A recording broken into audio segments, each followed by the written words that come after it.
dhe u morë vendimi 6 muaj të bën hetime të kreditarinë e drogës në Shqipëri dhe jashtë në Europë. Në krye është Edi Rama. Pra Kongresi Amerikan ka bërë 2 herë takime dhe çfarë në Shqipërinë. Një herë Zazani dhe Zvërneci që akuzuan Kushnerin dhe Ramën dhe tani doli problemi i drogës që është bërë pjesë e kësaj politike qeveritare.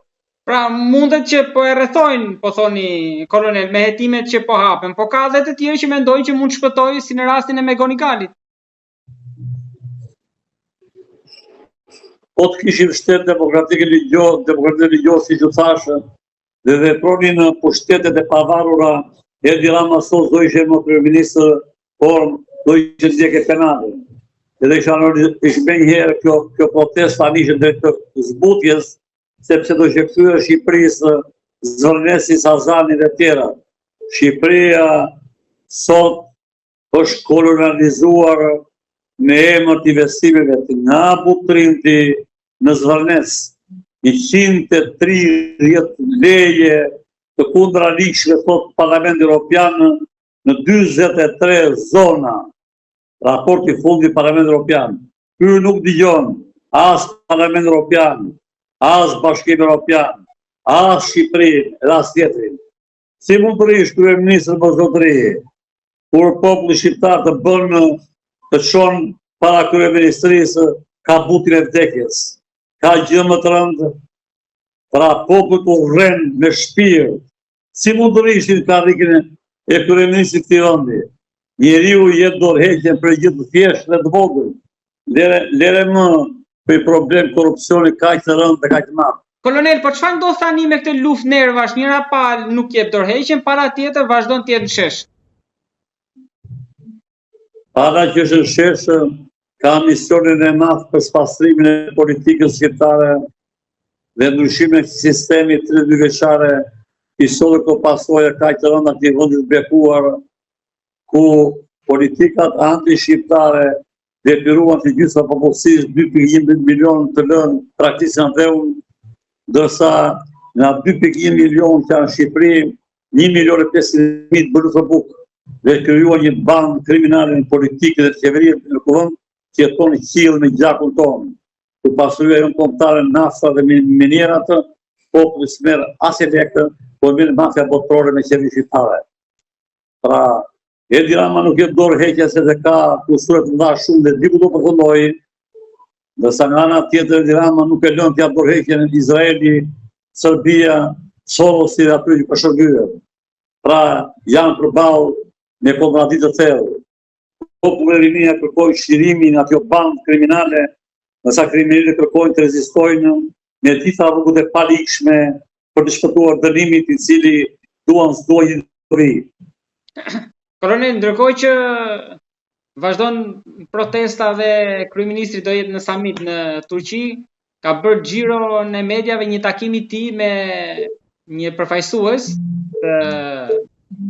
zëvendës kryeministrin e rajonit të Kurdistanit të Irakut. Tani Erdogani me kurtët si ka punë të mirë, mos është si ka shirë ky. Edi Rama në Turqi është i nërë grata i pashpallur me vendim.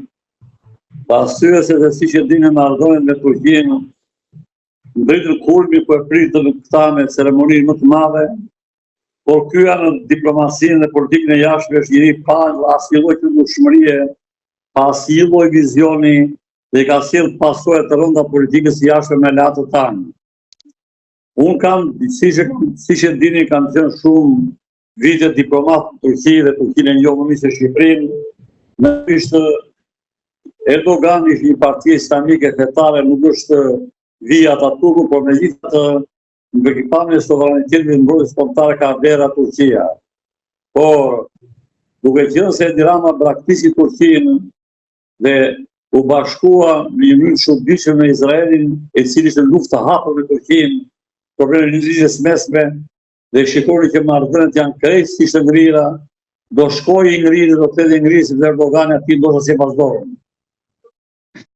Po, ndërkohë, mendoni që nuk ka kthim pas në raportet e tyre, kolonel? Nuk mund të ketë kthim brapsh, sepse Siç e ka thënë Erdogani, mblodhi urgjentisht 550 deputetët në Aftet Dakës para 10 ditësh dhe tepër shkurt tha që siguria dhe mbrojtja kombëtare e Turqisë po kërcënohet në Ballkan, pra arsye se Edi Rama ka dhënë ishullin strategjik Otranto Sazanin dhe Izraeli ka siguruar veriu disa ishull Greqisë mbriti në ishull kryesor të Shqipërisë. Kaq dha televizor dhe vazhduan bisedën e mbyllur. Nga ana tjetër, i ka kërkuar qeverisë të Turqisë të bëjë llogarit borxhe dhe dha që ka Shqipëria që në 92-shi, që në kohën kisha unë, po për Turqia jetë ndihmë dhe asnjë nuk kërkon ndje parat.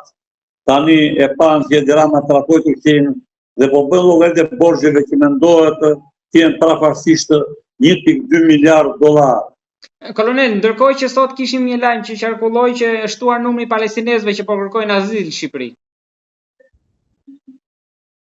Palestinezë, egyptianë, ata që nuk kanë hyrën e bardhë të popullit të shkëlqyer të Shqipërisë. Kjo strategjia e këtyre viteve. Largohet populli shqiptar nga Shqipëria, të vdesin pe që kanë ngritur pa fëmijë këtu, dhe Shqipëria të vinë të varfërit e linjës mesme, pandërsa Izraeli të marrë pasuritë kombëtare dhe Shqipërisë të ndryshohet ngjyra nga bardhë dhe bukuri të bëhet ngjyra afrikane dhe aziatike. Është strategji, dashur gazetar, 35 vjeçare dhe mbriti kulmin tani dhe me shumë të drejtë njëri sot shkruante për Sazanin. Sazani ka akoma probleme të mëdha ushtarake dhe ka kërkuar që shoqatët e ushtarakëve të shohin urgjentisht kallëzim për ndjekje penale për Edi Ramën, i cili ka shkelur ligjet në mënyrë më flagrante për Sazanin. Në mënyrë të fshehtë, pa kaluar fare në kuvend, i ka kërkuar noterit e tij presidentit që Sazanin ta heqë si ishull me vlera ushtarake, pra që kishte Ministria e Mbrojtjes. Dhe noteri i tij e ka firmosur, tani po dalin dokumentat, dhe pasaj i vankën e mashtroi dhe i tha që ishull Sazani që ishull privat. Ne kemi të regjistruar të gjitha deklaratat e Ivankës, kur thot shkolla në ishullin privat Sazanit, zbathur.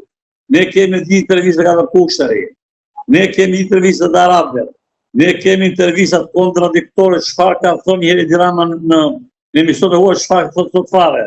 Sazanin, ai fillimisht e fali pasi lek, rritja kësaj proteste madhështore të madhe, atë po përpiqet të bëjë një ndryshim dhe një gjë që mos quhet falje, po prap 90% ashtu me dokumentin e ri që ja dërgoi i kaloi nga Ministria e Mbrojtjes, Ministrisë e Ekonomisë, të ngjenet pronë Ivankës, Kushte dhe arabët, dhe shqiptarët mos kenë drejt hyrje në Sazan e tyre, ashtu dhe Zërnesi.